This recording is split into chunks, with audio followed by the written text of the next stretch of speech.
Buenas noches, amigos. Lo recuerdo perfectamente y la verdad es que nunca le había visto con la cara tan pálida. Un viejo amigo y un lugar, como tantos otros en España, donde poco a poco lo urbanístico había ido comiendo terreno a zonas anteriormente despobladas o destinadas a otros cometidos. Como ha ocurrido en cada una de las ciudades de nuestro país, la construcción, a veces incluso desordenada, o muchas veces desordenada y sin planificación, ha erigido sus nuevos monumentos cotidianos, las casas apiñadas a veces como colmenas, sobre lugares antaños sagrados. Mi viejo amigo y yo nos encontrábamos precisamente en uno de esos sitios. Creo conocerle bien y nunca, repito, le había visto con esa tez demudada. Es como si el terror, como si el miedo tuviese una firma muy precisa, una firma que no se ve siempre, pero cuando uno la tiene delante de los ojos, la identifica, os lo aseguro perfectamente.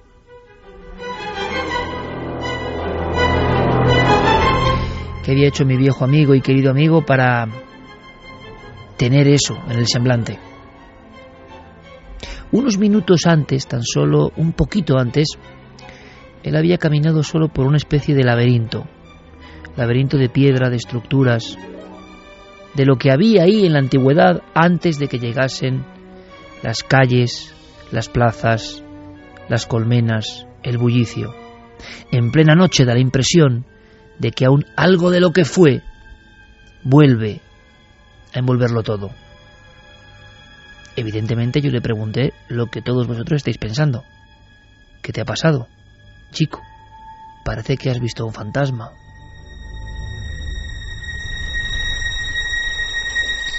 Y mi viejo amigo, le conozco bien, repito, balbuceaba prácticamente. Me voy de aquí, me voy de aquí. Y luego una serie de frases casi inconexas, como cuando el cerebro y el lenguaje se aturullan, han vivido una experiencia de shock, y ese trauma como que desarbola todo nuestro sistema nervioso. Poco antes nos habían señalado algo en el suelo de esas estructuras. Podía ser casual, pero es verdad que aquella mancha o aquel hueco parecía una pisada. La pisada de un niño. Quien nos la enseñaba aseguraba que era la pisada de un niño descalzo. ¿Qué pintaba esa pisada en un lugar donde ya no había niños, por lo menos hacía 2500 años?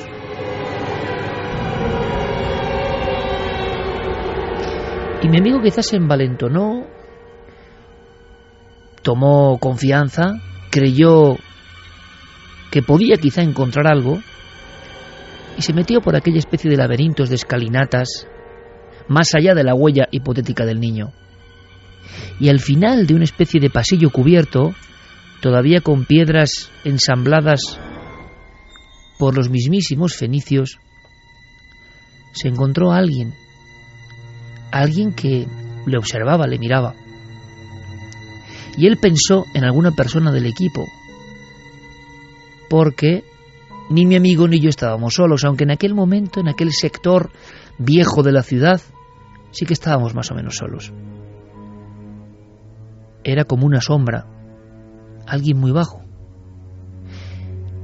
Corrió unos metros, se fue metiendo en la oscuridad de ese laberinto antiguo que volvía a ser lo que fue, y lo vio perfectamente. Y entonces frenó en seco, como hubieseis hecho todos vosotros.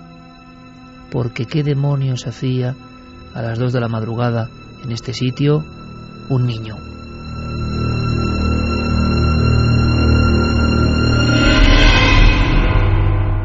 Y entonces mi viejo amigo creo que pensó muchas cosas y muchas le pasaron fugazmente por el cerebro. En ese instante, donde todavía el niño está ahí y él está a unos metros. Él no sabía historias como la del guardián de las tumbas etruscas de Cerveteri, la ciudad de los muertos, que tuvo que abandonar su puesto porque a veces, en mitad de esos túmulos, de esa cultura tan extraña, en mitad de la noche, entre columnatas desnudas, a veces con la luna llena, aparecía un niño, Un niño con pelo desmadejado y como togado, como con una túnica antigua, como un niño patricio, un niño de la clase más opulenta, que le observaba de entre las tumbas, se escondía. Él acudía tras el ensalmo mágico de desaparición en lo que era una antigua necrópolis. A veces, el guardián de Cerveteri observaba o creía ver o creía sentir que ese niño se le aparecía por un lateral, que jugaba con él, que era como una especie de juego del escondite, que quizá se interrumpió dramáticamente hace unos 2500 años, y ese niño quería seguir jugando. Ese niño no era malo, solo quería seguir jugando.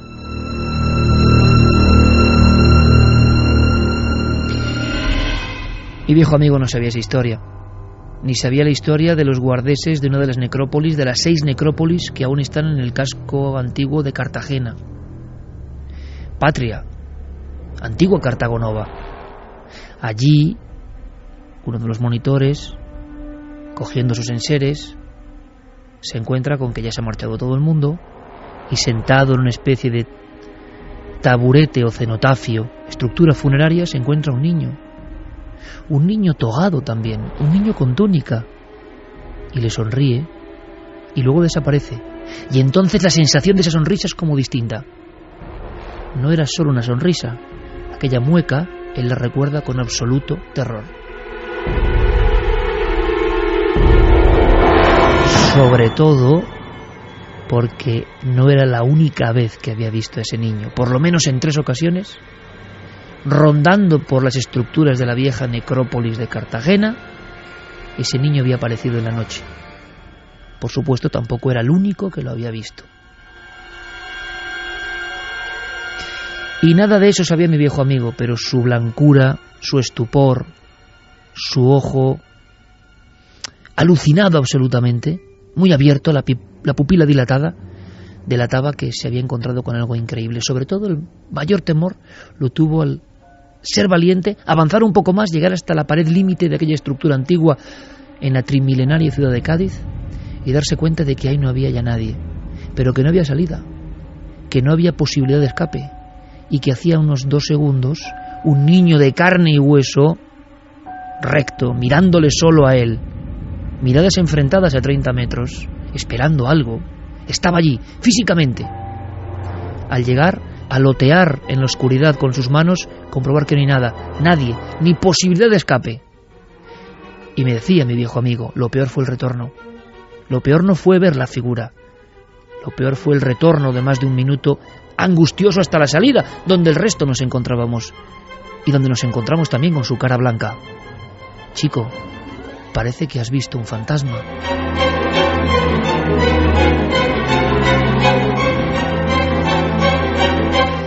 Y es que hay casas al lado del cementerio, y hay casas que fueron cementerio, y hay cementerios de donde hoy se han construido casas. Esa vieja tradición, a veces con enclaves muy antiguos, donde parece que algo vive todavía. No son casos únicos, os lo aseguro, aunque impresiona muchísimo, ya no solo un testimonio, sino ver en el rostro de alguien en quien tú confías la huella indeleble de ese encuentro con lo extraordinario. Y de eso, y mucho más, hablamos esta noche.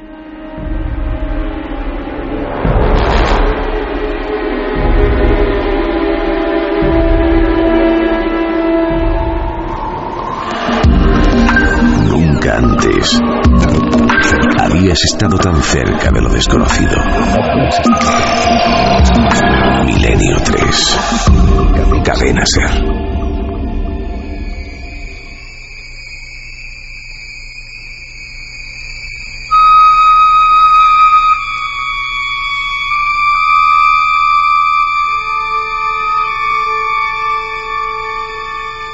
Dos y 10. Esta noche empezamos un poco más tarde, pero da igual, porque es como una ronda nocturna por aquella casa al lado del cementerio y muchas más historias. Cuando la ciudad come terreno, y cuando el terreno en esta época materialista no significa nada, solo es terreno. Urbanizable, rústico, no. Amigos, no. Antiguamente el terreno era otra cosa. El terreno de la necrópolis, el terreno de los muertos, el terreno de los muertos que no podían ser consagrados, el territorio límite, la frontera, Da la impresión de que había unas leyes estrictas, unas leyes compartidas, unas leyes de las que hoy no sabemos nada. Por eso quizá muchos de los casos que esta noche vamos a contar se explican con esa especie de caso omiso que el hombre moderno, invasor de las antiguas leyes remotas y sagradas, ha cometido. Ese pecado permanente de no saber dónde se construye una casa, por ejemplo.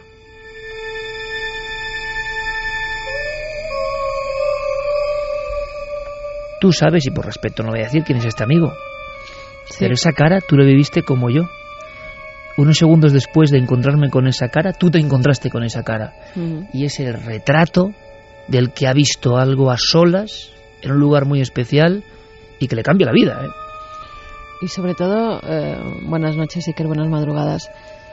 Su reacción fue lo que me llamó mucho la atención, porque él no quería volver a entrar, no quería volver a ese sitio, y mira que ha estado en sitios y que el misterio le gusta, que lo lleva en la sangre, y fue algo tan fuerte lo vivido, que incluso esa noche que se tenía que quedar a dormir en el hotel con nosotros, con el resto del equipo, no quiso. Él quería estar solo en su casa, viajar solo, pensar lo que le había pasado, y así lo hizo. A las 4 y pico de la mañana, que fue cuando acabamos de grabar en aquel lugar, cogió su coche y emprendió camino de vuelta a casa, impactado por lo que se había presentado esa noche ante sus ojos. Es una noche un poco especial, y yo quiero que disfrutéis de este ambiente que se ha generado. Hace no mucho tiempo, bueno, sí, cierto tiempo, da igual la cultura, parece que esas normas sagradas de la antigüedad existían. Y iremos trufando con algunos casos. Yo estoy recordando ahora uno tremendo que me impresionó, porque da igual la latitud. Los antiguos sabían, por ejemplo, dónde enterraban. Los antiguos jamás hubiesen construido una casa, una vivienda, en un sitio de culto a los muertos. Y ahora mismo eso se puede ver como una tontería. Y es verdad, no tiene ninguna lógica. Pero ¿y si algunos de los casos donde pasan cosas tuviesen que ver con esa teoría que hoy parece tan de modé, ¿no? Pero quizá es que ocurra esa realidad, ese nexo. Bueno, pues podéis opinar, por supuesto, como siempre en este viaje. Será, yo creo que apasionante. Abrimos líneas de contacto porque estoy seguro que muchos compañeros, muchos amigos, muchas amigas conocen historias o han vivido historias como la que vamos a revivir entre todos, ya con una dramatización evidentemente dedicada a este tipo de fenómenos. Pues vamos con las líneas que ya están abiertas, tanto en nuestro correo electrónico milenio3 con número @cadenaser.com, como las redes sociales, en Twitter, en Facebook y en Google Plus. Nos tienen que buscar en Nave del Misterio.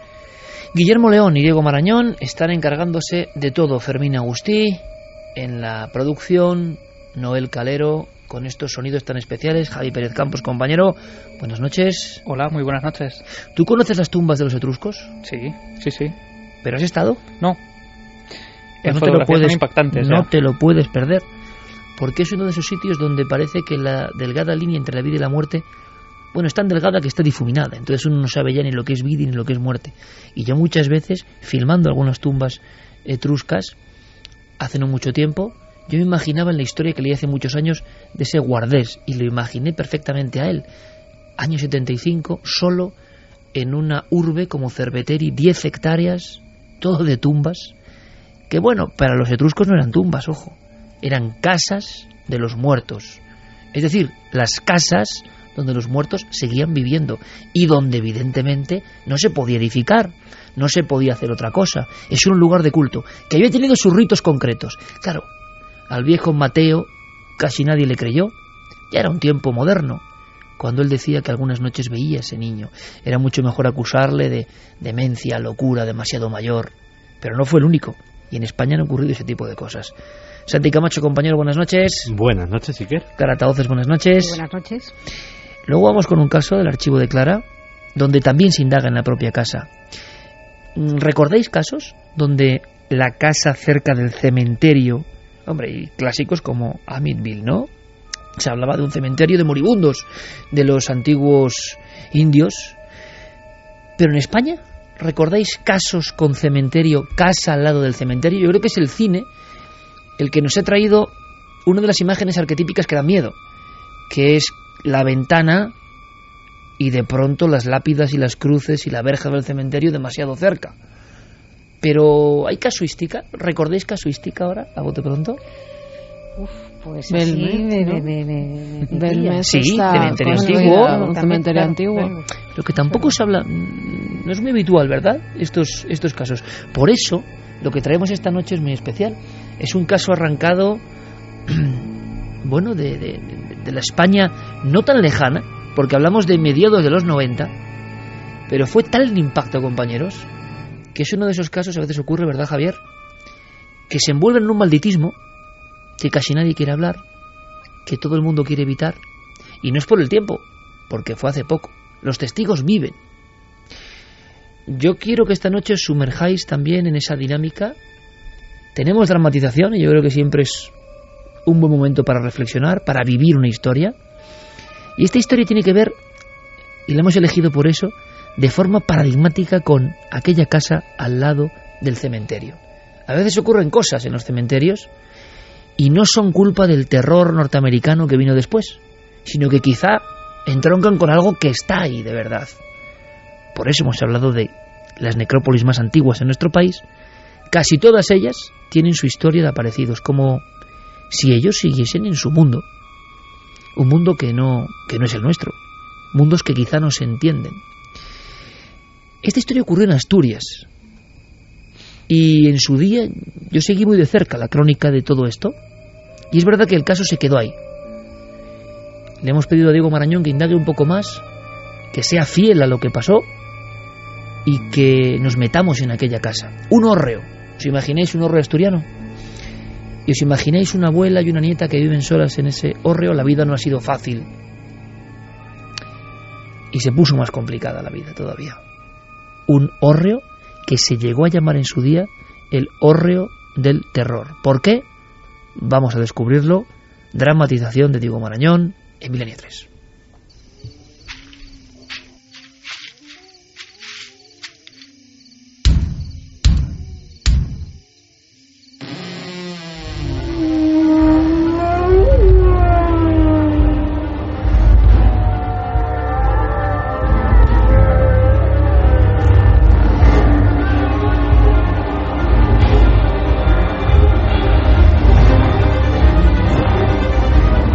Milenio 3 presenta Terror en Salas.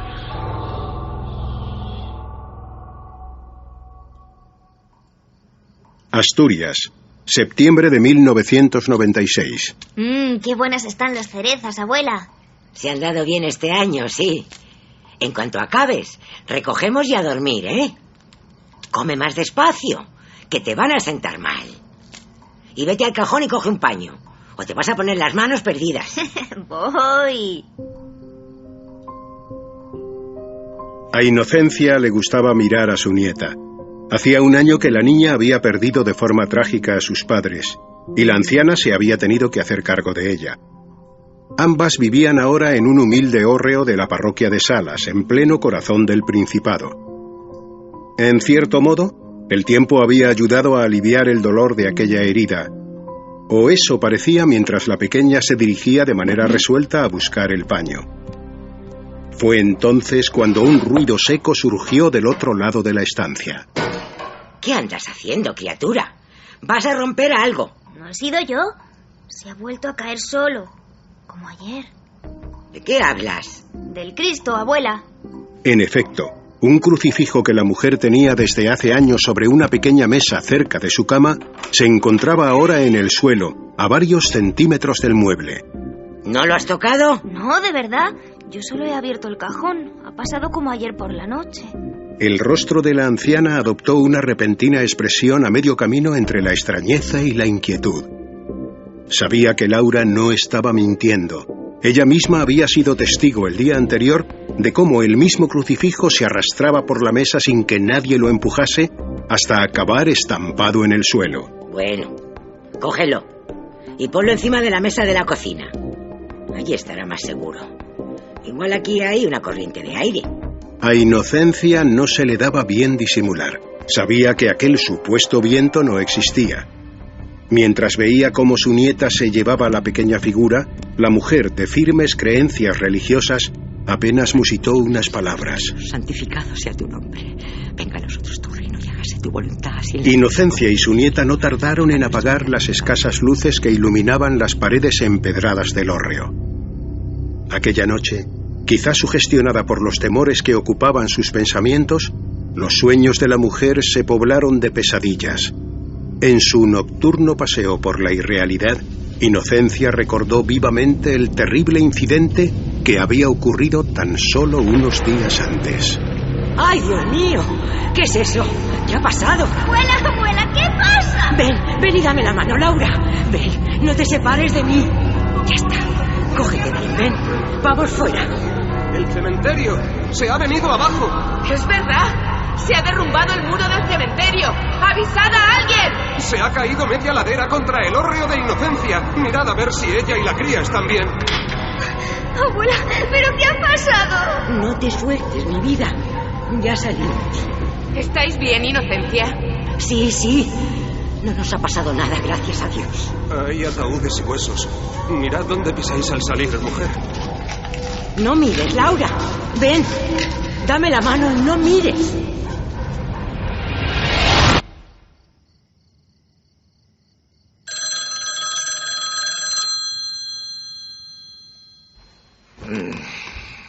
Pero... ¿qué hora es? Diga. Inocencia, tu mal sueño acaba de empezar. ¿Quién es? Oiga. No son horas de hacer bromas. Voy a...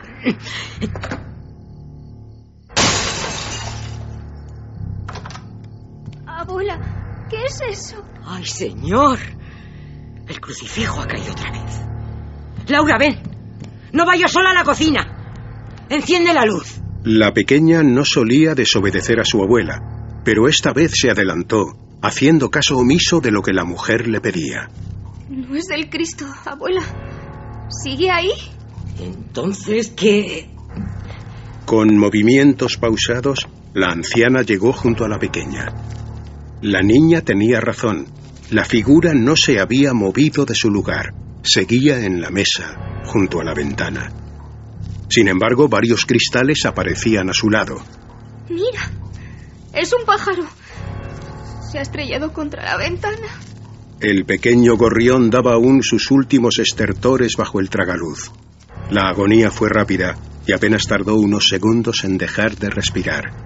Su frágil cuello se había quebrado al chocar contra el cristal en plena noche. Esto no es normal. Trae la escoba, mi vida. Vamos a... ¡Abuela! ¿Qué pasa? ¡Que pare! ¡Tengo miedo! Tranquila, hija. Ven, vamos fuera. Aterrorizadas por lo que estaban contemplando, Inocencia y su nieta corrieron hacia la puerta con la intención de huir. Sin embargo, una pesada mesa de mármol se desplazó por el suelo hasta llegar al quicio y se volcó con estrépito, bloqueando la salida. ¡Ay, señor! ¡Ayúdame! Abuela, tengo miedo. En milésimas de segundo, una vieja fotografía en blanco y negro voló desde la pared hasta un rincón, como si una mano invisible la hubiese lanzado con ira. Al instante, las puertas del gran armario en el que Inocencia guardaba la ropa de cama se abrieron repentinamente y una a una las sábanas fueron cayendo al suelo.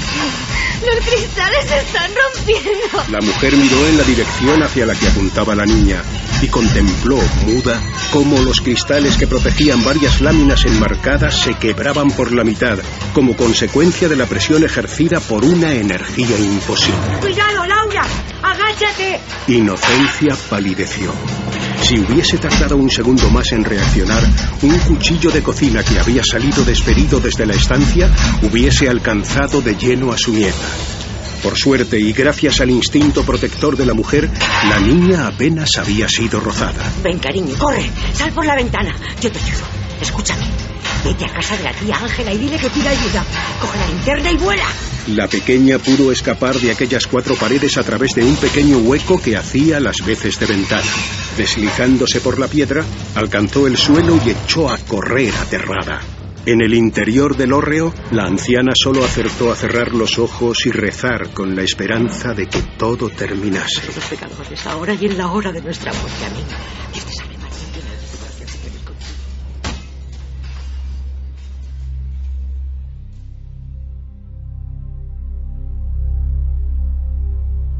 Aunque los fenómenos se prolongaron todavía durante algunos minutos, cuando llegó la ayuda todo estaba en calma entre las 4 paredes. Las consecuencias de lo ocurrido, sin embargo, dejaban patente la realidad de los fenómenos que habían tenido lugar minutos antes. El caos en la vivienda era absoluto, y abuela y nieta buscaron refugio desde aquella noche en la casa de Ángela, la hermana de la mujer. El miedo, que sentían como una punzada en la nuca, les impedía volver a quedarse solas. Mire, don Luis, yo sé que ya está retirado, que ya no dice misas y nunca le molestaría si no fuese cosa grave, pero me fío más de usted que del cura nuevo. No me pregunte por qué. Le juro que en mi casa hay algo. No son cosas mías, ¿eh? Laura también lo vio. Usted me conoce. Ya sabe que no me gusta hacerme notar, pero es que ya no sé qué hacer. Tengo miedo, sobre todo por la niña. No me tiene más que a mí. Usted sabe... Tranquila, mujer. Iré sin problema ninguno. ¿Esto cuándo empezó? Se va a reír, pero coincidió con el desplome de parte del cementerio. Todo cayó junto a mi casa. Ataúdes, huesos, restos. Figúrese que hasta los restos de mi Manuel quedaron a unos metros. ¿Por qué me iba a reír, hija? Se han dado casos. Hay cosas que incluso pueden ser naturales, que a veces no tienen explicación. A los curas no nos suena raro. De hecho, en Madrid está el padre Pilón, que se dedica a esto con un grupo de colaboradores. Una vez nos encontramos y me contó que hasta las mismas personas que habitan un lugar pueden proyectar ciertas energías, aunque yo no sé mucho. Estos son demonios, don Luis. Yo lo tengo claro. Son diablos que se metieron en casa para asustarnos. Pero yo confío en usted. Es más fuerte el poder de Dios.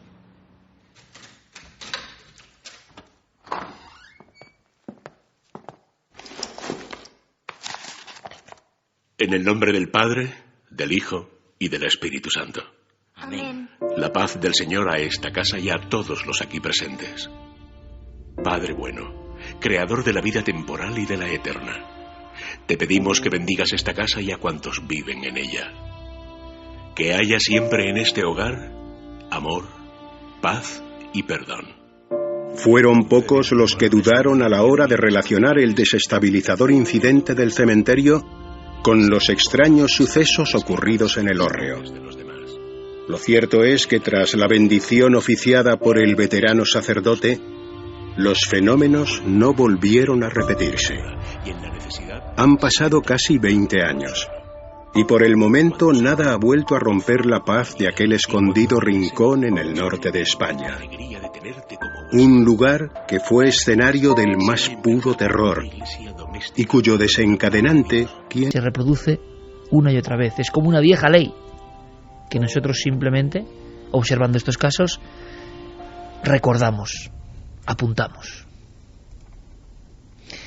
Por cierto, con Francisca González, Miriam Martín, Pablo Calvo, Charo Soria, Julio López, Jacinto Montes de Oca, el guión de Diego Marañón y la realización de Alfonso Sanz. Aquel hórreo, en este caso, al lado del cementerio.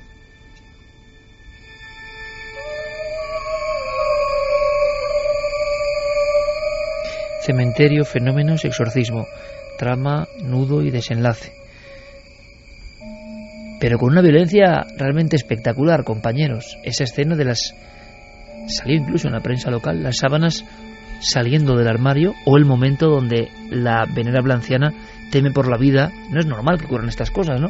Teme por la vida de su nieta cuando un cuchillo de cocina de grandes dimensiones sale. Hace no mucho tiempo, Clara, recordábamos un caso de los pocos que hay donde un cuchillo de cocina en un establecimiento salía también. Sí, en un restaurante en Camarma de Esteruelas. ¿Qué os ha parecido, Santi? La violencia pura y dura, también recreada por nuestros actores y por el equipo de producción de la cadena SER, que es que yo creo que es una maravilla. Había un momento en que, y contadnos, ¿no? Tenéis milenio3con@cadenaser.com y Nave del Misterio en Facebook, en Twitter, Diego y Guillermo trabajando a tope, porque yo por un momento dado, de verdad, a las 2:32 me sentía dentro de un poltergeist, dentro, o sea, pivotando y el poltergeist sonando alrededor, ¿no? Que es una sensación, creo, parecida a ese caos que viven algunos testigos.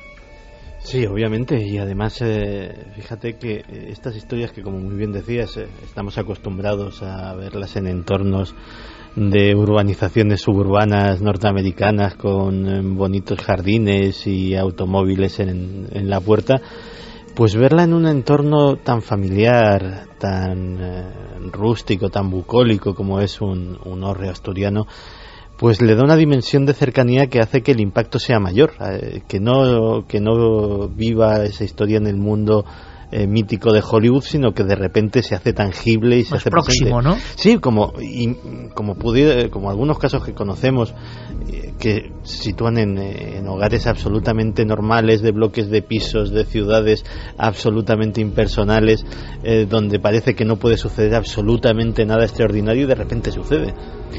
Y luego llama mucho la atención que los que llevan años investigando, estudiando la parapsicología más clásica, dicen que los cementerios son los lugares más tranquilos. Y sin embargo hay una expresión muy española que se daba sobre todo en los pueblos, por ejemplo, de Andalucía en los años 80, que es la de los muertos sin campana.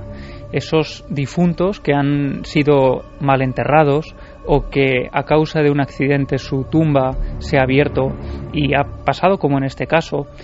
Me recordaba mucho, por ejemplo, al caso de Castellar del Vallés, que tocamos hace unos meses más bien, donde la testigo, Sonia Bernat, nos hablaba de una mujer vestida de payesa que aparecía en una carretera como pidiendo ayuda y que de pronto desaparecía en medio de la nada. Y cuando Sonia regresó a esa carretera, descubrió que había un viejo cementerio que la corriente, las grandes lluvias de esa temporada habían derribado por completo, y allí había incluso huesos tirados por el arcén de la carretera, y precisamente era un cementerio donde habían enterrado a payeses de la zona. Por cierto que en nada nos marchamos. Santi ha hecho el retrato robot, un edificio impersonal, un edificio como otro cualquiera, una zona popular, y también pasan cosas, pero nos lo va a contar Clara. ¿Qué nos cuenta la audiencia? Pues lo primero, Diego, al que, bueno, las alabanzas por el guión que ha hecho son infinitas, y que te recuerda que se te ha olvidado que en la narración estaba José María del Río, que hombre, es al que no has nombrado. Es verdad. Bueno, él está ahí para recordártelo. Es mi debilidad, José María del Río, la voz de Cosmos, aunque ya también la voz de Cuarto Milenio, Milenio 3, ¿no? Uh-huh. Que es un lujo siempre contar con él. Y claro, lo doy tan por hecho, porque siempre es la voz de las dramatizaciones, ¿no? Pero qué gran trabajo de todo el equipo. Y con qué entusiasmo se lo toman, porque es que si no es imposible. Esto no es sencillo. Menudo reto. Que vivamos el misterio desde dentro. Por eso hay que espaciarlo en el tiempo, porque tiene sus tempos, nunca mejor dicho, sus duraciones. Pero yo creo que merece la pena, ¿no? Hemos estado todos en un hórreo en el 96. El caso, vamos a ver si tiramos de él, pero el caso se cerró en banda, ¿no? Fue tanto el miedo, y sobre todo, aparte del miedo, la interpretación antropológica incluso de esa comunidad, ¿no? Se habían derrumbado precisamente tumbas muy antiguas, y la interpretación era que esos difuntos tan añejos habían entrado en la casa. Curiosísimo, ¿no? No era un cementerio nuevo, era la parte más antigua, cerca de la iglesia. Antiguamente, hay necrópolis sobrecogedoras, se enterraban los muertos bastante lejos de la población, como en otro mundo, ni malo ni bueno, distinto. Luego se fue enterrando la dinámica de necrópolis cerca del camino principal, pero a un lado. Solo con el cristianismo empieza a enterrarse en el epicentro del pueblo en muchas ocasiones. Y lo decíais, el caso de Belmez, por ejemplo, ¿no? La casa daba un cementerio, era un cementerio antiguamente. Se fueron cambiando las costumbres, relajando quizá las costumbres, ¿no? Pero curiosamente ese atavismo, cuando hay un accidente en el cementerio, cae la valla algunas de las tumbas, huesos incluidos, se derraman dentro de la casa. Es como si en el chip mental que todos tenemos, por mucho que sea el año 96, se despertase de pronto esa conexión con lo más antiguo, y tenemos la sensación, o tenían estas dos mujeres, además qué escena, ¿no? La abuela y la nieta, de que demonios, que tampoco tienen por qué ser demonios, ¿no? Pero ellas la creían profundamente, y el exorcismo lo que hizo fue calmar y hacer de bálsamo. La verdad es que luego el horror quedó deshabitado, y así se ha mantenido. Creo que no existe, pero nos aseguraremos. Pues mira, Alex Fernández Crespo nos decía: mi edificio está construido sobre un cementerio protestante y me gustaría ir a la cocina por agua. Vaya tela. Roser dice: Virgen Santa, qué angustia con la dramatización. Jorge González: más de 30 grados en Valencia, pero yo con los pelos de punta con esta dramatización magistral y terrorífica. Cachulu: Dios, estoy aterrado con la dramatización, esa voz en off me cala hasta los huesos. Adrián Vélez: me quito el sombrero ante la persona que haya representado a la niña, muy convincente y realista. Germán Goñi: los pelos de punta, como siempre, grande Milenio 3 con las dramatizaciones. Tenía apagada la luz hace 3 minutos, ahora encendida. Chibuki: estoy paralizado escuchando la dramatización, chapo por esos actores de doblaje. Sergio Gómez: el programa de Milenio 3 de esta noche no es apto para asustadizos, vaya recreaciones. Noche de luna llena y viento que emite viejos quejidos, el mejor panorama para escuchar Milenio 3, nos lo decía Álvaro Martín. Por cierto, gracias a todos por los envíos, ¿no? Por esas cartas amables, cartas siendo un poco deudores, ¿no?, de la vieja usanza, porque os preguntábamos durante la semana qué significaba Milenio 3 para vosotros, que va mucho más allá de noches como esta, ¿no? Son muchas cosas. Estamos elaborando un programa que, si todo va bien, se emitirá la próxima semana. Homenaje a vosotros, homenaje a los oyentes. Y yo creo que lo vais a entender muy bien y que os puede gustar y que vamos a aprender todos. Pero nos habéis de verdad sobrecogido, emocionado. Nos habéis hecho tomar una responsabilidad que también es importante y os lo agradecemos muchísimo. Pero ahora, no sé si pidiendo disculpas o no por la temática de esta noche, nos marchamos, pues eso, a un bloque de edificios. A uno cualquiera, claro. Además, mira, el caso del Horreo Casa notaba unas ciertas sensaciones extrañas que no sabría definir o no sabía cómo etiquetar en ese momento. Pero esto prácticamente desde el momento en que se mudan. Claro, ellas siguen viviendo ahí, pasa el tiempo y una noche, esto es una casa muy pequeña, entonces imaginad a Nati, que estaba ya acostada pero despierta, y desde la cama, el umbral de la puerta está abierta, está oscuro, pero ella dice algo que a mí me llama mucho la atención, ¿no? Que más oscuro que toda esa oscuridad, valga toda esta retaíla de oscuridades, ve algo que la deja a cuadros. Y vamos un poco a conocer esa descripción que lo hace ella de esa manera, ¿no? Y un buen día estoy en la habitación, acostada desde la habitación, miro afuera y veo que estaba todo oscuro. Pero más oscuro que todo, había como una caída de una capa, como el busto de una persona así puesta de lado. Justo como si estuviera, como si yo lo estuviera viendo todo el lado izquierdo. La cabeza no se la veía, pero era como si llevara una capa de esas de capucha.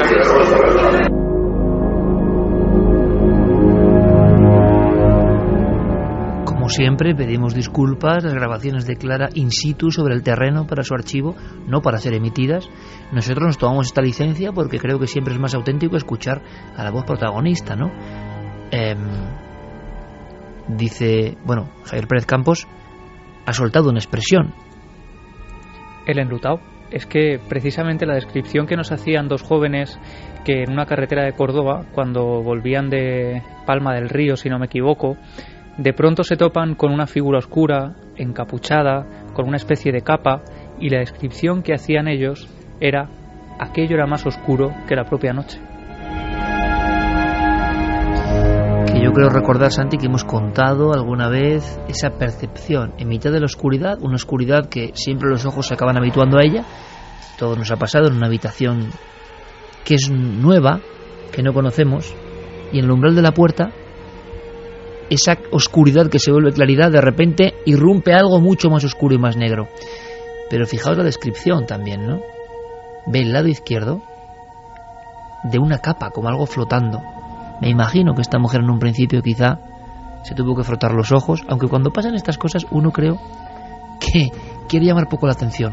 No te da tiempo y quiere moverse poco, ¿verdad? Yo creo que te quedas paralizada y no les da tiempo. Y con la mirada fija en eso, seguro. Sí, además lo sorprendente es que esta figura, según los cálculos que hicieron con el marco de la puerta, pues mediría en torno a unos 2,15 metros de estatura, que es una estatura bastante considerable, y no observaron ni manos ni pies.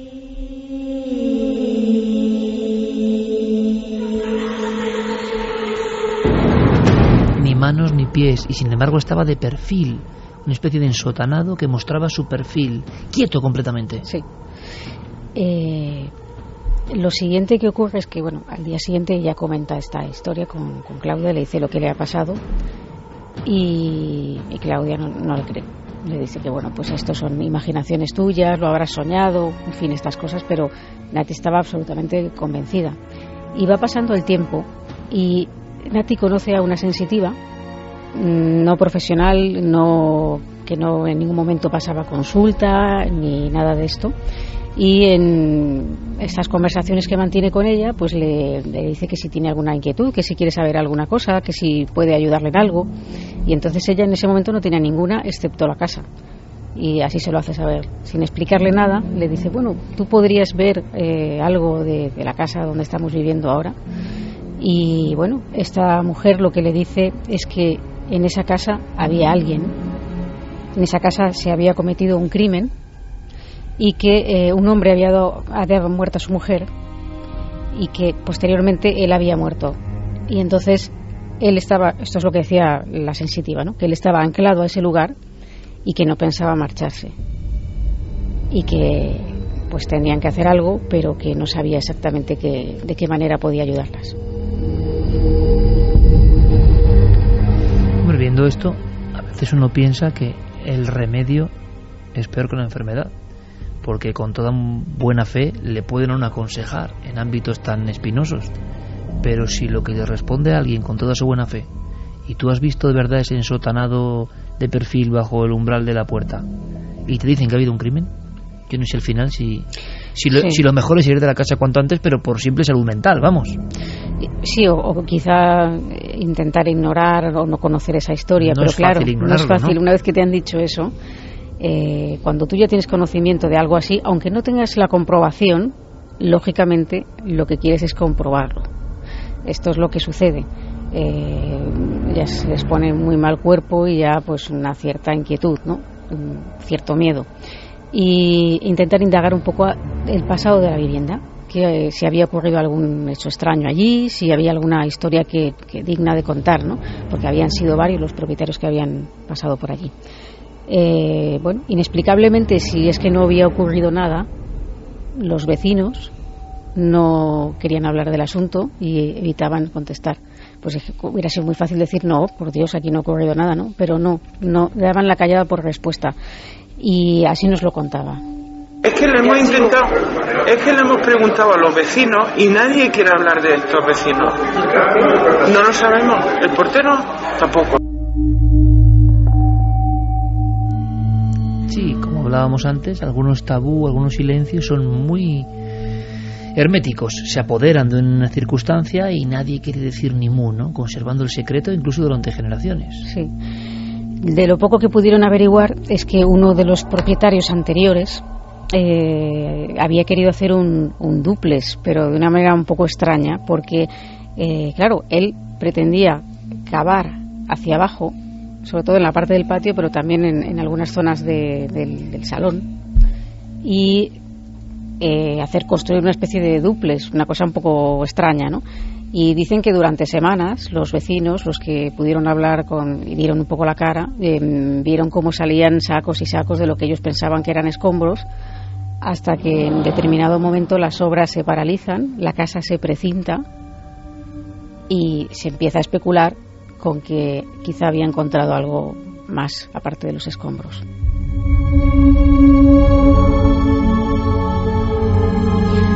Sin embargo, no pueden confirmarlo. Esto es algo que todavía les genera mayor duda, porque al tener este conocimiento de que esa casa ha estado precintada por la policía, pero que no se sabe exactamente qué ha ocurrido y que se ha estado cavando ahí durante cierto tiempo, pues les deja fatal, ¿no? Entonces, bueno, como realmente ya habían cogido un poco de miedo, especialmente Nati, deciden esto que digo, intentar olvidar, o decir, bueno, vamos a olvidarnos de todo, como que aquí no ha pasado nada, vamos a hacer que no pasa nada, a ver si esto se nos quita esta sensación y este mal cuerpo, ¿no? Pero claro, ellas querían olvidarse, pero lo que fuera que ocurría ahí no se olvidó de ellas. Y bueno, pues lo que ocurre en este caso es que pasado ya, después de tomar esta decisión, empieza especialmente Claudia a encontrarse mal físicamente y anímicamente. Sufre varias operaciones y su estado de anímico empeora por días, y hasta llega un momento en que prácticamente no sale de casa. Está con una depresión grande y permanece sentada siempre en el mismo lugar del salón, en un pequeño sillón que tenía ahí, y apenas se mueve de ahí. Entonces, bueno, cuando ya ven que esto no tiene mucha solución, hablan con otra sensitiva. Estamos hablando de intervalos de bastante tiempo, con otra sensitiva que también, bueno, pues le preguntan sobre este tema, lo que les inquieta, y a ver si les puede dar algún tipo de solución o les puede revelar algo, ¿no? Y bueno, pues sin conocerse de nada, la otra sensitiva y esta coinciden en esa explicación, y esto es lo que les explica esta vidente. Que ahí es una persona que parece ser que se cometió un asesinato. La una no conocía a la otra para nada, y además con años de diferencia. Este hombre está ahí agarrado y no hay manera de echarle. Vamos a intentar a ver si podemos enviar algo. Que consultamos y tal, y nos dijeron, bueno, no, es que lo que pasa es que como ella aparentemente es la persona más débil de la casa, pues entonces de quien está comiendo y de quien se está alimentando en su energía es de ella.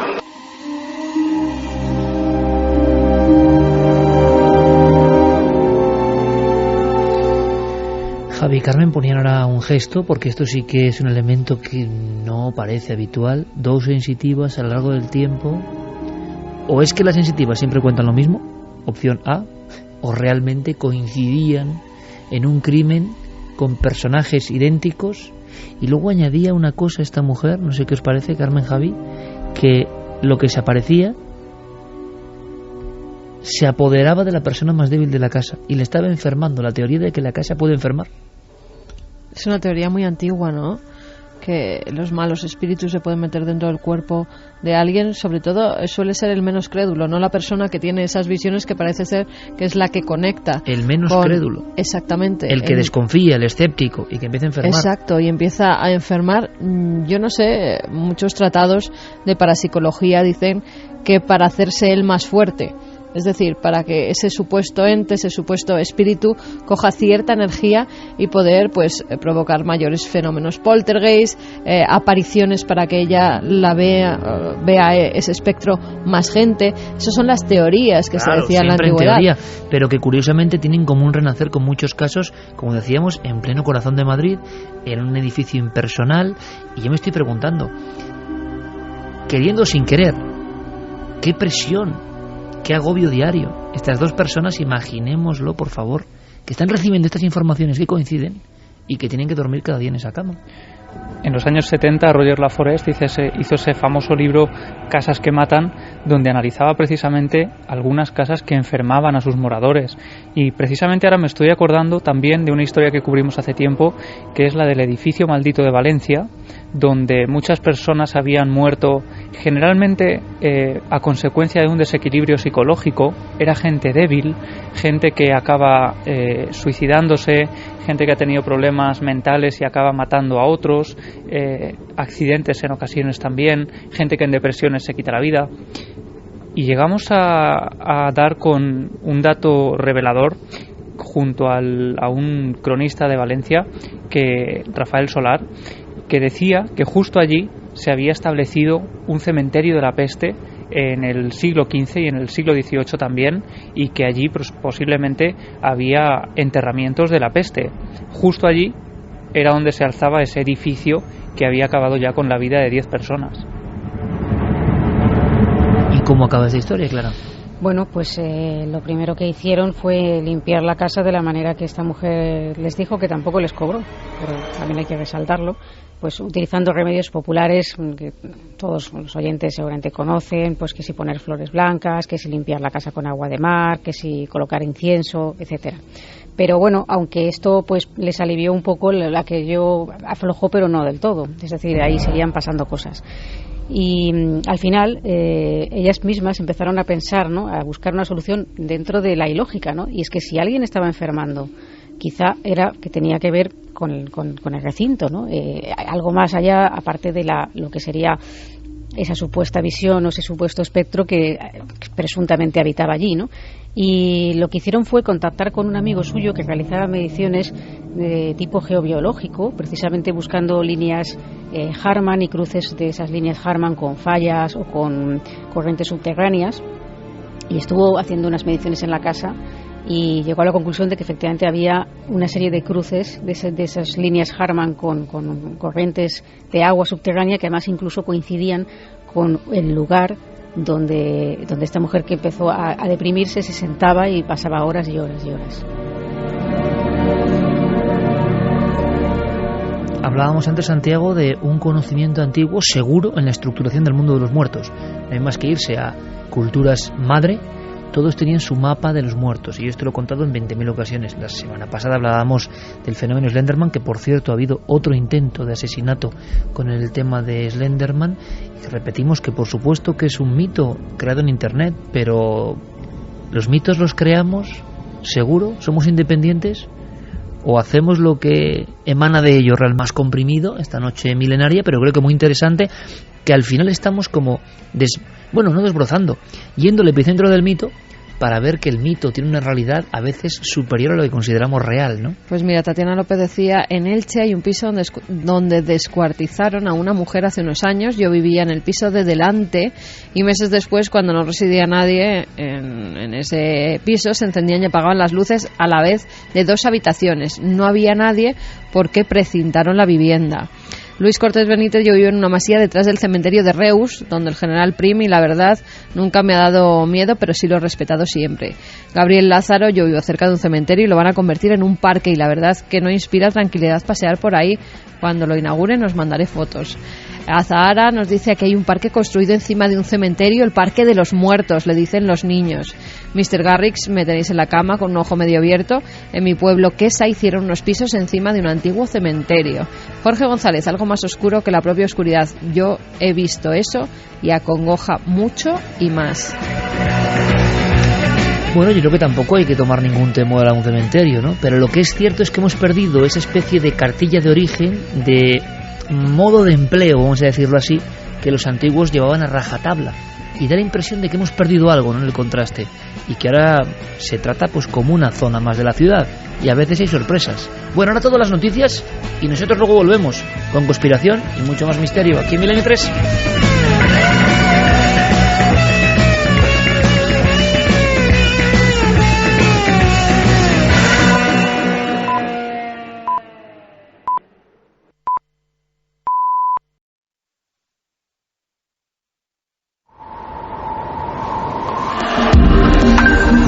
Antes habías estado tan cerca de lo desconocido. Milenio 3, Cadena Ser. Podemos contar delante del micrófono, pero nosotros proseguimos. Luego hablamos de un policía, Javi, ¿es posible? Un policía que se convirtió en investigador de lo paranormal y que ha sido tan célebre que se ha filmado una película sobre él. Sí, una muestra más de que la realidad siempre supera la ficción. Prueba de ello es que todavía hoy se siguen haciendo películas basadas en historias reales. Es la historia de Ralph Sarchie, un policía, un sargento de policía de Nueva York, con un importante currículum a sus espaldas y que en un momento dado de su vida se dedicó a investigar fenómenos paranormales. Líneas abiertas, por supuesto, como siempre. Nave del Misterio, Guillermo León y Diego con todo preparado, informando en los Twitter.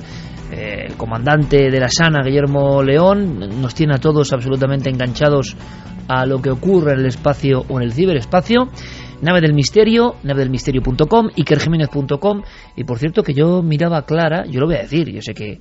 pero estaba mirando a Clara cuando estaba contando la historia y veía la oscuridad y solo el medallón que lleva ella, que es negro, de la Nave del Misterio, y os lo juro que solo veía el medallón flotante. Era una sensación realmente peculiar, realmente extraña. Le agregaba algo de inquietud a lo ya inquietante que estaba relatando Clara. Y seguro que inquietante es lo que tiene a continuación preparado don Santiago Camacho. Porque Santi, Harp y más cosas, pero con una versión nueva. ¿Qué va a ocurrir? ¿Qué va a pasar?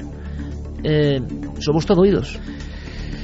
Pues verás, para cuando volvamos todos de vacaciones, en septiembre, un auténtico mito de la conspiración, un elemento que ha hecho correr ríos de tinta, que ha desatado cientos de teorías y cientos de polémicas, el famoso HAARP, esa gigantesca instalación de antenas que está en un lugar llamado Gakona, en Alaska, y que realmente nadie sabe o nadie ha conseguido averiguar para qué servía aquello.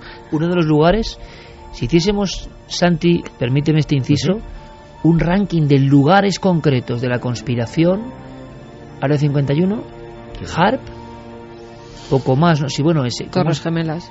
Sí, pero las Torres Gemelas eran también otra cosa. Te quiero decir, lugares donde solo hubiese conspiración, ¿me entiendes? No lugares transformados luego en conspiración. Plum Island, pero mucho menos conocida. Kapustin Yar en Rusia. Es decir, ese terrible aeródromo que es como... Hay dos palabras que a mí de verdad me asombran. Hay tres palabras en Santiago Camacho. 3. 4. Sigue sumando. No, perdona, permíteme, Santi, que te reviente la sección. Permíteme, es el santiaguismo, o sea, yo entro en el santiaguismo. Santiaguismo va a llegar. Sí, una es Kapustin Yar, otra es Permafrost, otra es Panoplia y otra es Tortilla Paisana. O sea, ese es el universo de Santi, y en este caso de Kapustin Yar, Área 51 y este lugar del que estamos hablando, las antenas de HAARP. Perdona, Santi. Nada. Por cierto, que con menos palabras que esas, nuestros amigos milenarios se hacen un juego de chupitos. Sí. Pero vamos, rapidísimo. Están esperando a que digas alguna de las tuyas. Así que... Entonces, se con cuidado, que no conduzcan. Bueno, pues a lo que íbamos. Estábamos hablando de HAARP, de esa instalación de antenas. Cada antena 35 metros, una capacidad, tiene su propia central eléctrica para mandar un montón de energía a la ionosfera. ¿Para qué? Para controlar el clima, para provocar terremotos, para controlar la mente de las personas. Las especulaciones han sido variadísimas. Pues decía que cuando volviésemos de vacaciones en septiembre, HAARP ya no existirá. HAARP va a ser desmantelada. ¿Y por qué? Pues llama mucho la atención las razones que ha dado el Departamento de Defensa, sobre todo las declaraciones de un personaje que se llama David Walker, que es secretario adjunto de la Fuerza Aérea para la Ciencia, la Tecnología y la Ingeniería. Y dice: nos estamos moviendo a otras formas de gestión de la ionosfera. HAARP fue realmente diseñado para inyectar energía en la ionosfera, pero ahora creemos que vamos a poder controlarla. Su trabajo se ha completado. Que una pregunta que surge repentinamente, Santi, es ¿por qué se inyecta energía a la ionosfera? La versión oficial es que HAARP era un experimento llevado a cabo tanto por los militares como por la Universidad de Alaska para estudiar las auroras boreales. Metían muchos vatios de energía en la ionosfera, simulaban una aurora boreal y bueno, pues de esa manera pues intentaban estudiar este fenómeno. Qué raro suena, ¿no? Sí, sobre todo porque HAARP es una instalación muy cara.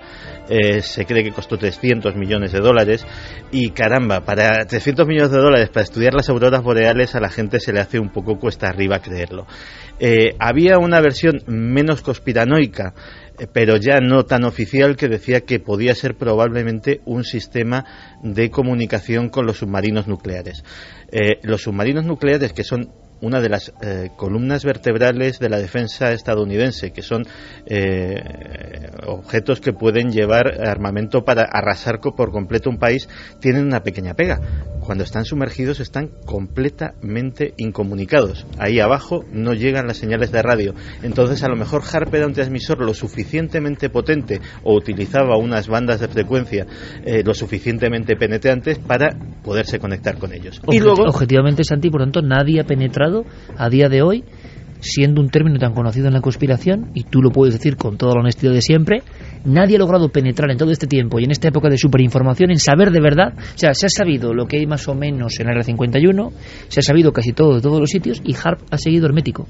Y luego estaba la historia del control del clima, que parece ser, y Enrique de Vicente es un auténtico experto en eso, que hay patentes. Yo he visto los documentos de las patentes originales de uno de los ingenieros que diseñó el HAARP, de una tecnología en base a inyección de altas cantidades de energía radioeléctrica en la ionosfera para precisamente provocar determinados fenómenos climáticos. El caso es que HAARP se ha quedado viejo. ¿Qué es lo nuevo? Pues que los aficionados a la conspiración HAARP descansen tranquilos, porque hay un sustituto. Y el sustituto se llama SBX-1. Y si HAARP era impresionante, SBX-1 es ya algo sacado de una película de ciencia ficción. Imagínate algo que tiene el aspecto de una plataforma petrolífera, 100 metros de alto, elevándose sobre el mar, una extensión cuadrada de unos 100 metros de lado también, con 4 patas inmensas que se sujetan sobre una serie de balsas que además lo hacen que sea móvil. Es decir, estamos hablando de un HAARP que puede moverse a través del océano, y todo eso coronado por una inmensa pelota de golf blanca, una cúpula perfectamente blanca que nadie sabe lo que tiene dentro. Oficialmente, el SBX-1 es un radar móvil. 900 millones de dólares ha costado. Estamos en las mismas. Un radar móvil de 900 millones de dólares, pues me parecen muchos. Que podría ser, pero no te extraña nada que muchos conspiranoicos se lo tomen como tapadera, claro. Digamos que probablemente lo que se está barajando en el mundo conspiranoico sobre el SBX-1 es que sea el sustituto del HAARP con una ventaja. Sea lo que sea la tecnología HAARP, evidentemente en las décadas que ha estado funcionando esto ha sido sobrepasado, se ha podido mejorar y se ha puesto en una plataforma móvil, con lo cual se puede llevar a cualquier parte del mundo y a través del mar, y llevarlo y provocar los efectos, sean los que sean, que se diseñó el HAARP para ello, provocarlos en ese país. De hecho, este SBX-1 ya ha estado delante de las costas de Corea del Norte durante mucho rato, sobre todo en la época reciente en que ha habido ciertas tensiones con su vecino de sur y con los propios Estados Unidos. Se especula que puede ser un elemento de modificación climática, pero también que puede tener otra utilidad que en un mundo como este puede ser mucho más inquietante. En caso de guerra, dicen que el SBX-1 podría dejar digitalmente a oscuras una nación entera, que simplemente la acción de esta antena que suponemos, o conjunto de antenas que estarán dentro de esta cúpula blanca absolutamente impenetrable, pues podrían acabar desde con el wifi, con las comunicaciones radioeléctricas, prácticamente con cualquier movimiento en el espectro electromagnético en un amplísimo radio. En una guerra moderna eso es casi la llave de la victoria. Desde luego es el arma secreta más grande y más visible, porque hay fotografías que seguramente ya estarán viendo nuestros amigos en internet, jamás construida.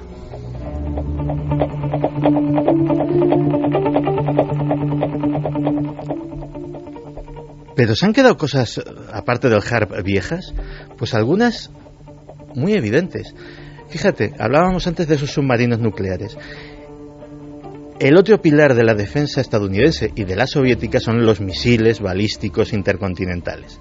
Su funcionamiento es bien sencillo, son pequeños cohetes espaciales que básicamente suben hasta fuera de la atmósfera terrestre, rodean el planeta y llevan su carga nuclear, o llevarían su carga nuclear hasta el otro extremo del mundo. Claro, todas las defensas antimisiles están diseñadas para contrarrestar ese tipo de aparatos. Pero lo que nadie espera es que de repente apareciese uno de estos misiles volando a ras de tierra a una velocidad de Mach 24 que podría hacer cubrir la distancia entre Nueva York y Londres en 15 minutos.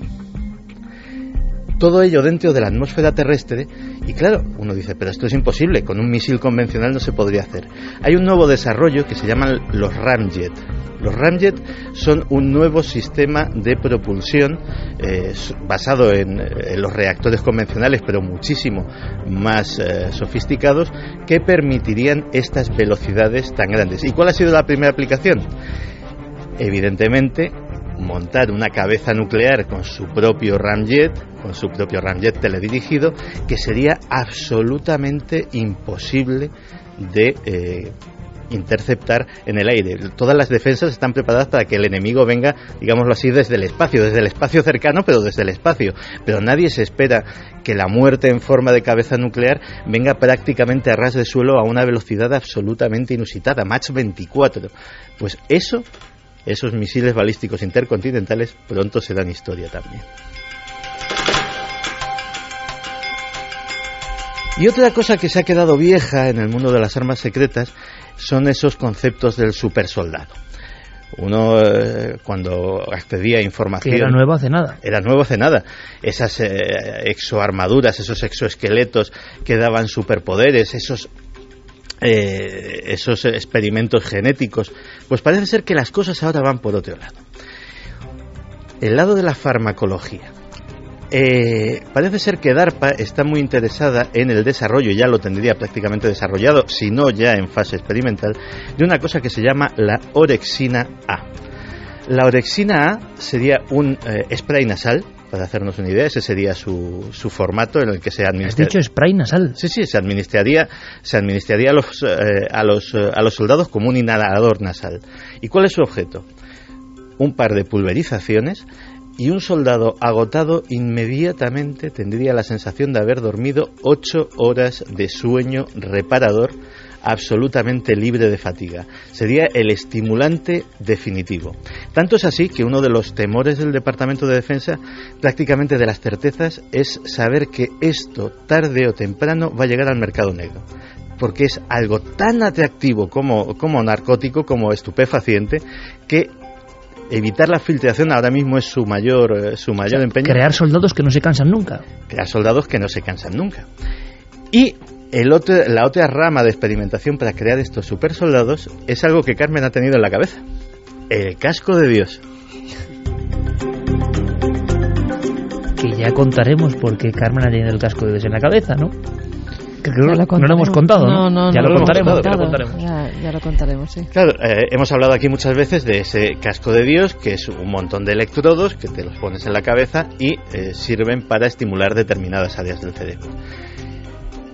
Como son los técnicos armamentísticos, han dicho, esto también tiene aplicaciones militares, porque si en vez de estimular determinadas partes que pueden provocar sensaciones místicas o visiones de algún tipo o sensaciones paranormales, ¿por qué no estimular partes que conocemos, como por ejemplo la que inhibiría la fatiga, la que inhibiría el miedo, la que inhibiría los reparos morales, por ejemplo, para crear soldados despiadados, incansables, sin miedo, inasequibles a la fatiga de combate, a los traumas?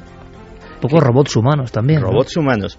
Pues posiblemente los soldados de dentro de 10 años, su casco de combate, esté repleto de electrodos pequeñitos guiados por una petaquita que llevarían en el cinturón o incluso insertada en el propio casco, con una pila muy pequeña, porque hacen falta voltajes muy pequeños para esto, y que su oficial podría programarles su comportamiento. No quiero que te canses en las próximas horas, no quiero que tengas miedo ante esta acción, o no quiero que cuestiones mis órdenes, te ordene matar a quien te ordene matar.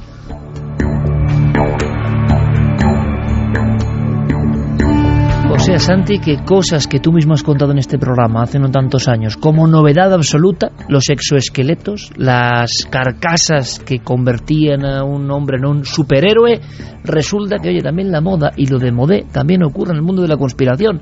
Ya están obsoletas y ya las mentes pensantes... ¿Quiénes son las mentes pensantes? ¿Por qué piensan casi siempre en un mismo sentido, no? Ya están generando nuevas e inquietantes ideas. Alucinante. ¿Y vosotros qué opináis?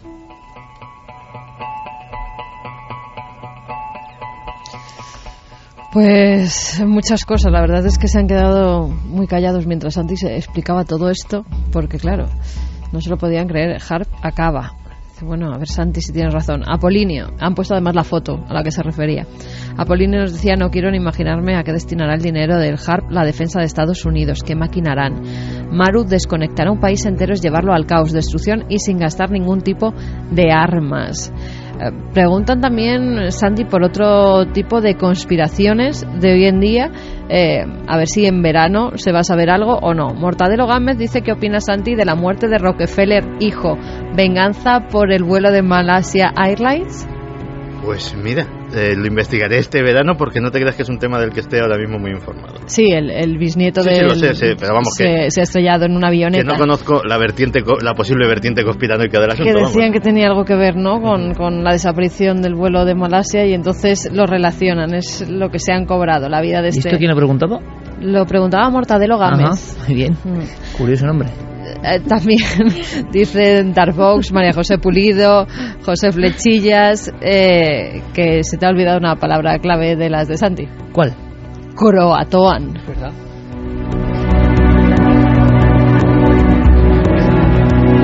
Por cierto, que me dejaba una hace apenas unos días en el Consejo... ¿Una palabra o un arma? No, un arma. En las Naciones Unidas se hizo una asamblea para debatir si se prohibían los robots de combate autónomos, es decir, los drones con capacidad... Que ha habido un montón de polémicas sobre eso.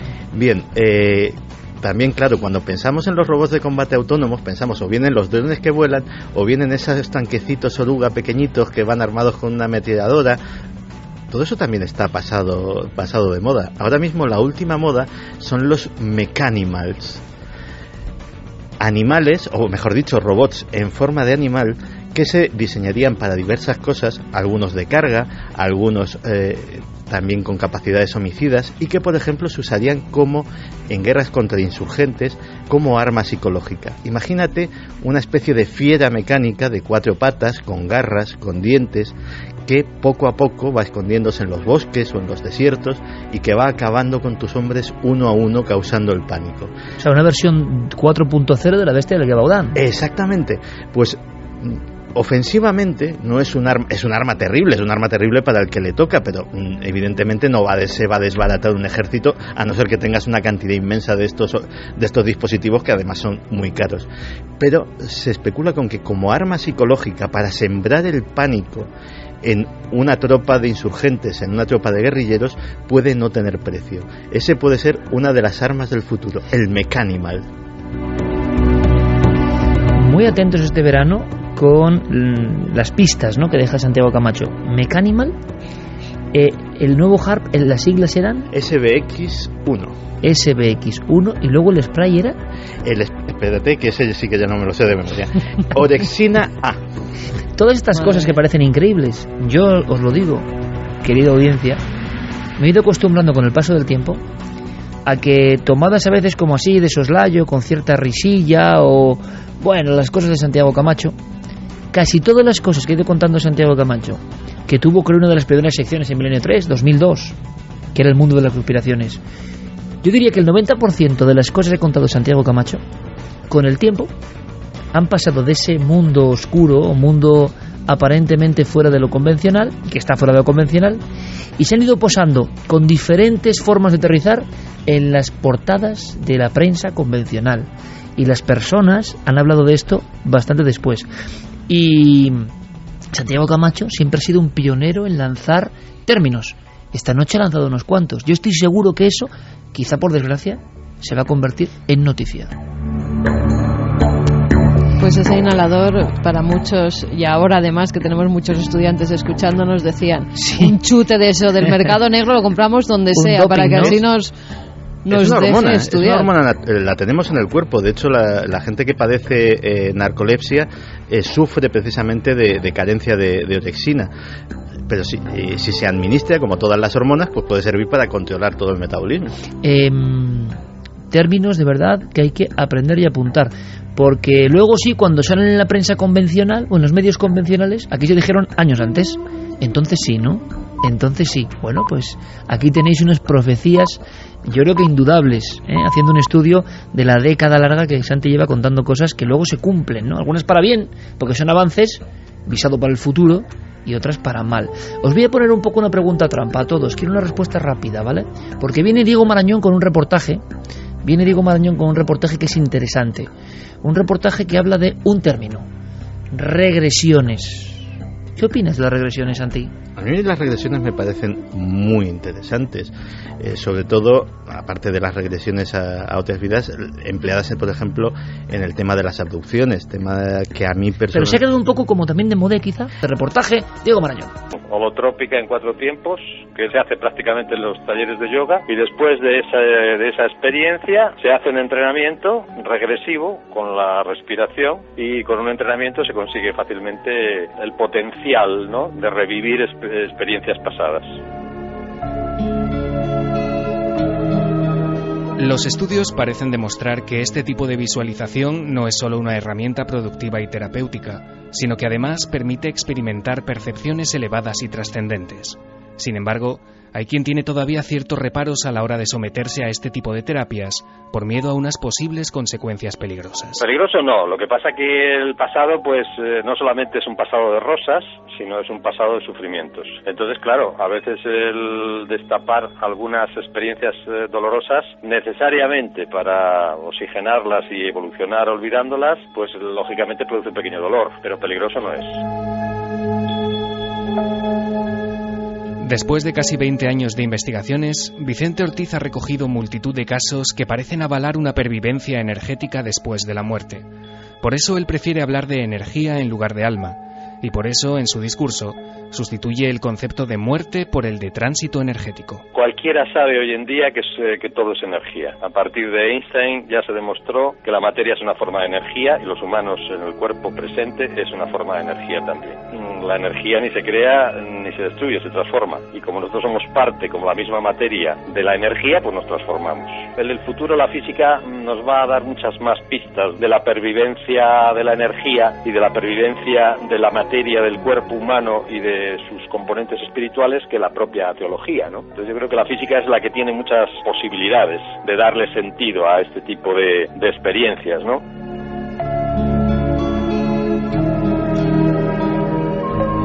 Está bien, relájate y baja.